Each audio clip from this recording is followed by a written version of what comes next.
dominated that position as soon as I came, and Captain McAteer was promoted and assumed that position. And quite honestly, I think he's one of the best persons that we could possibly have in that position. Anybody that knows him knows he's highly interactive. He's a regular guy, and people aren't afraid to approach him, and that's important. So he's done a fantastic job. We continue to travel across the city. Sorry I missed the cookout. It sounded like there was probably some good food there, but maybe next year I'll be out there. But it's important that you get to know him, because he is the guy that coordinates a lot for our police department. As you know, if you look up that, well, the slide's gone, but his cell phone number's on there. And I can tell you don't see that very often. Travel around to different police departments, and how many times are you going to get a direct line to a captain in a police department that does that community outreach? And that says a lot about his dedication, his passion for what he does.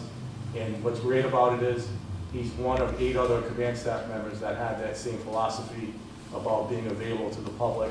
I'm one of them as well. I believe it's important that we interact and we listen to what you have to say, because quite frankly, we don't have all the answers, but we can work on things together. And I think we can come up with solutions on the various problems that you're facing probably in this neighborhood and across the city.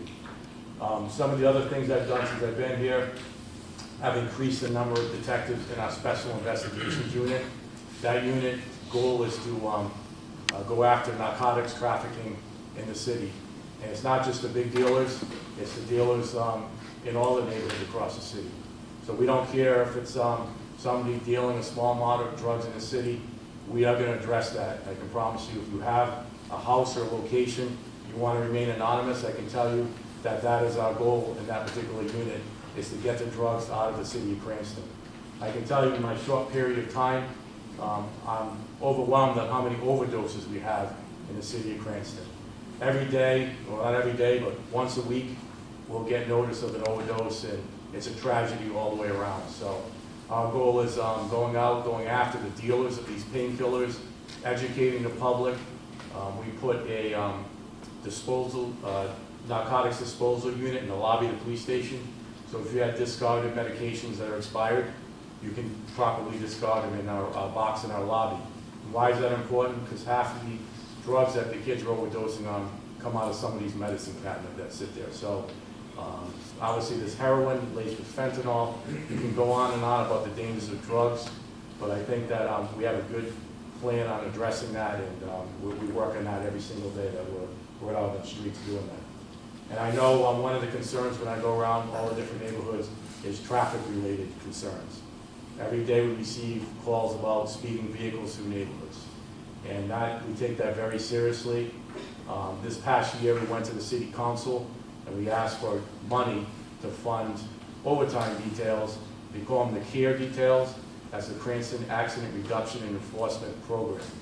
So what does that mean? What happens is we get a lot of these calls from every neighborhood across the city. Our officers are handling sometimes anywhere from 50 to 100 calls for service during an 8-hour shift. So often they don't have the time to go out and sit in a particular neighborhood to target speeders. So this detail allows an officer to go out. His primary duty is to go to that location and issue summonses, stop people, and we found it to be very effective. We've issued hundreds of tickets since we instituted that program. And again, that's something that's available to you. You have an area, I don't care if it's a stop sign, no problem's too small for us. So send it to us, and the captain can accept those requests and get it to the proper division. We also have a very aggressive traffic division, and they have motorcycles, they use bicycles, you name it. We got every tool that you can imagine that's out there.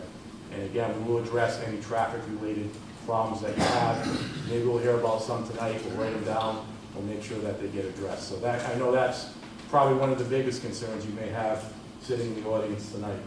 I looked at the crime statistics for this area prior to coming to the meeting, and the good news is it's a lot worse in other sections of the city, but you live in a pretty safe area. And that's saying something, because you are very close to the Providence border. And not knocking Providence, but a lot of our crime crosses over from the city of Providence. So what we do is we work very closely with the Providence Police Department. We share intelligence back and forth on a regular basis, so we know who some of the players are that are coming into our city. And one of the things that they like to do is steal vehicles. I know you had a number of cars that are stolen in your neighborhood, or break into vehicles. One thing I ask is don't make their jobs any easier than it is. Often we see vehicles that are stolen and the keys are left in it. So you're really inviting a thief, is really what it comes down to.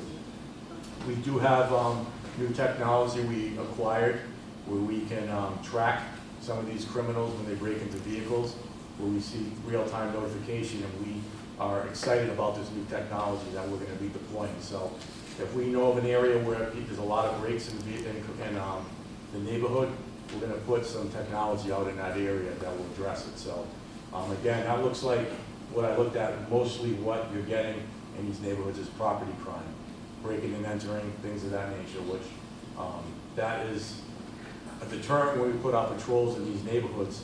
They see a police car in a neighborhood, that goes a long way. So our goal is to do that. Our bike patrols, our bicycle patrols have been very effective. We put them in all the neighborhoods across the city. So again, although the weather's getting a little chilly, we do put them out there on a very frequent basis. A woman up here told me that she said she saw an unmarked police car in her neighborhood. You will see that from time to time because that is also an effective tool that we use. So although you may not always see what's out there, there's things that you don't see that we're doing as well. So just keep that in mind. We have a lot of unmarked vehicles, and if anybody's seen our new police cars, they're actually black. We have 3 of them so far, with more coming in, and we decided it was time for a change in the look and feel of the Cranston Police Department. So you'll see some of those cars, and over time, hopefully will be black in color, but when your lights hit the reflective side of that car, it lights up like a Christmas tree. So although they're black, you can't miss these guys when they're out there. So quality of life issues are very important to us. I don't care how small the issue is, bring it to our attention. The last community meeting we were at, there was a major issue with panhandling that was going on. And I'm not sure if you get a lot of that in your neighborhood, but it becomes a nuisance for many people that they see that out there. And what we try to do is move them along so they're not obstructing traffic, and it's just not appropriate. So we do have an ordinance on the books where we can actually handle that. So we do get that in other neighborhoods. I'm not sure, I haven't seen much of that in this neighborhood, at least that I can see. We mentioned new technology. I want to make the police department more accessible to all of you. So I want to basically decentralize our services. So since I've been here, we opened one substation in Knightsville. You probably saw that in Knightsville Manor. That's just another way that you can feel comfortable accessing the police department. We don't man it 24/7, but often a police car parked in front of there, the ability to go knock on the door and interact with one of our police officers. That's what we're trying to do. We're trying to encourage. So our goal now is to look for our next location. I'm not sure exactly where that's going to be. We're looking somewhere on the eastern side of the city. I think Hall Manor was one of the locations we're looking. But if you're aware of space that's not being used that you think would be a good substation in your neighborhood, we'd be glad to discuss having a substation in your neighborhood. But it does allow us to decentralize our services. One of the things we're really excited about, and we're going to be rolling out in the next month, we're actually going to have an online police reporting system. You can go right onto the Cranston Police website, and you can report many of the crimes that are on the lower level. But say you have a do-it-yourself accident report, you want to report vandalism to your car, and you don't have the time to either wait for a police officer to respond, or you don't feel like going to the police department, you don't have the time, you can literally go onto the system. It's all drop-down boxes, and you can get a report filed. If you need it for your insurance company, whatever it may be. That's just another way of us basically taking technology and getting it out to you and just making us more efficient and effective. Now allow the department to respond to some of the higher priority calls. But again, it will not replace the face-to-face interaction. You call for a police officer, you're going to get a police officer. It's a convenience to all of you if you want to use that service. So that's very close to the horizon. I know the captain's working diligently on that as well. One of the things that I wanted when I got here was transparency. I want you to know what the police department's about. I want you to know what we're doing each day. So we have recreated our Cranston Police website. So if you go on there, we have all the services the police department provides to citizens. We actually post all of our arrests on the website. So you can literally go on You can see what we're doing, what neighborhoods we're in, what kind of arrests we're making, and I think it's important that you know what we're doing each and every day. So that's just one more step towards our department, letting you know that we're transparent. We want you to know what we do each and every day. We also have really picked up our social media. We know in this day and age, a lot of people don't go on, they won't watch the television as much. Everybody's tuned on to the smartphones. I got one on my belt right now. I'm strapped to that, and my wife says, get rid of that thing once in a while. But the bottom line is, everybody's on their phone. So our Facebook presence is huge. A lot of our events that we engage in, a lot of our not only special events or arrests or press releases, we put out a lot of media. And we you know, when we first got here, we were putting out a lot, and we still put out a lot. And apparently, prior to me getting here, that wasn't the case. And people said, "What's going on in Cranston? You guys, it's out of control. You guys are, this crime's going through the roof." I'm here to tell you, actually, crime's down in the city. And what it is we're just really letting you know this activity always took place. There was arrests throughout the city. You just weren't told about it. So I feel you'd rather know about it. I'm not here to conceal everything. We want you to know what we're doing. We're a good-sized city. There's 80,000 residents that live in 30 square miles. That's a good-sized city. We're the third largest municipal police department. So of course there's going to be arrests, and that's our job to let you know, as the public, to know what we're doing and what's going on out there. So we do a lot of that. One of the things we put on our Facebook as well is we put out sex offender notifications. We don't want you to wait till you get a letter in your mailbox or whatever. No, you can go right on there. You're going to see it on our Facebook, and you're going to see it on the, your smartphone as well. We believe that you need the information quickly, and nowadays that's the most expedient way to get it to you. So we've really picked that up. We've done a lot of mentoring in the schools. We've gone into Arlington School. We're on our second shot at that, our second time around. And our goal is to mentor young children so they grow up with good role models and they're not afraid of the police. So we sit down with them at tables just like that across from them, and they eat cookies and drink milk, and sometimes we eat their cookies too. And we sit across from them and we engage in a dialogue with them. And I'll tell you, the kids love it. The parents seem to like it as well. And it's just something that we feel it's our responsibility to be role models for the kids in this community, that we owe it to them to go to these events. So we have our mentoring program. We do a lot of charitable work. We just had a road race in Garden City. Some of you may have went or heard about it. All that money is going to charitable causes. So we feel that we want to be a fabric. We want to be part of the community that we serve. So we're constantly doing things of that nature.